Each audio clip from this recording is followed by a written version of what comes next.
Hamba. Ngicabanga ukuthi ngifuna ukudropa out. Ngithunywe ngabafundi apha and abakho happy ngomthetho omtsha.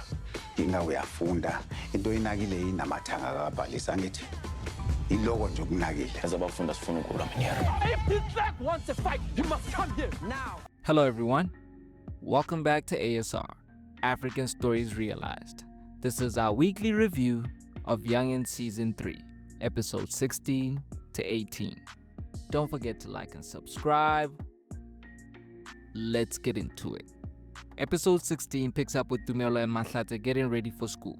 Mahlatse advised Tumelo not to wear jewelry and accessories, which were against Ramathuba's new laws, but Tumelo was defiant and questioned where Mahlatse's loyalty lied, with his friends or with Principal Ramathuba. Mahlatse then warned Ramathuba that his new regulations may force the students to rebel, but Ramathuba insisted that he had to lay down the law.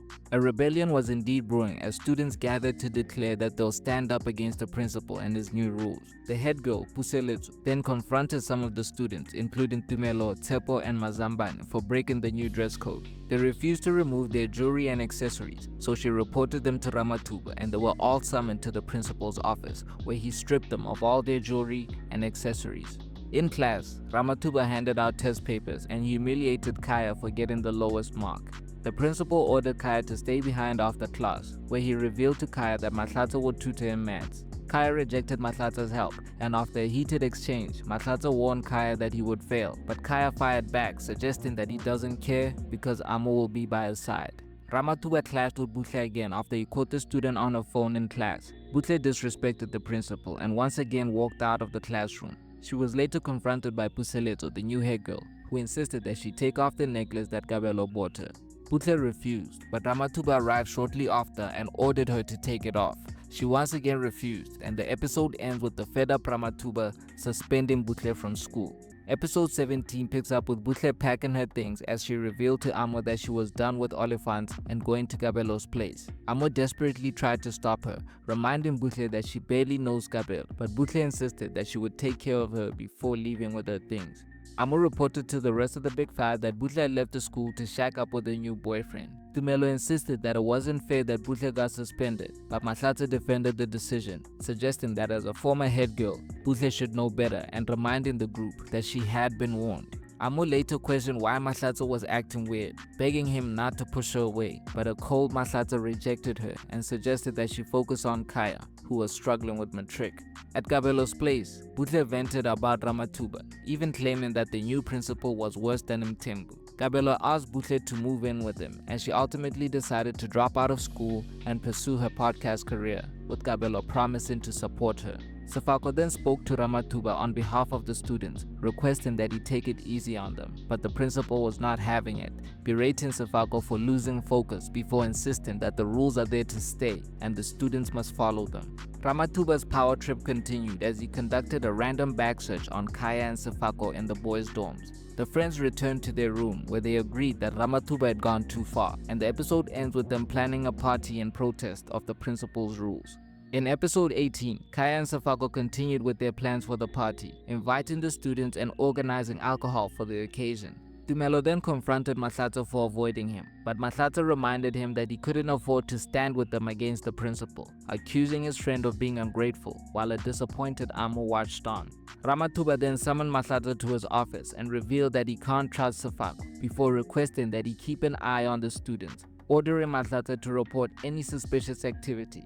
And it just so happened that after leaving the office, Mahlatse witnessed the students having a party, drinking alcohol and listening to music in the dorms. Meanwhile, Buhle was forced to return to school because Kabelo claimed he had a work trip.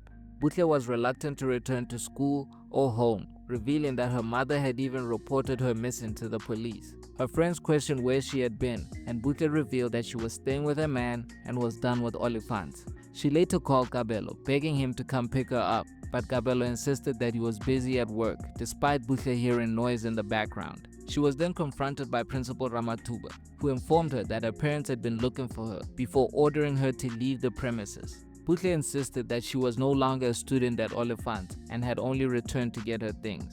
Back in her room, Buhle got on social media, and the episode ends with her losing her mind after seeing pictures of Kabelo with another woman.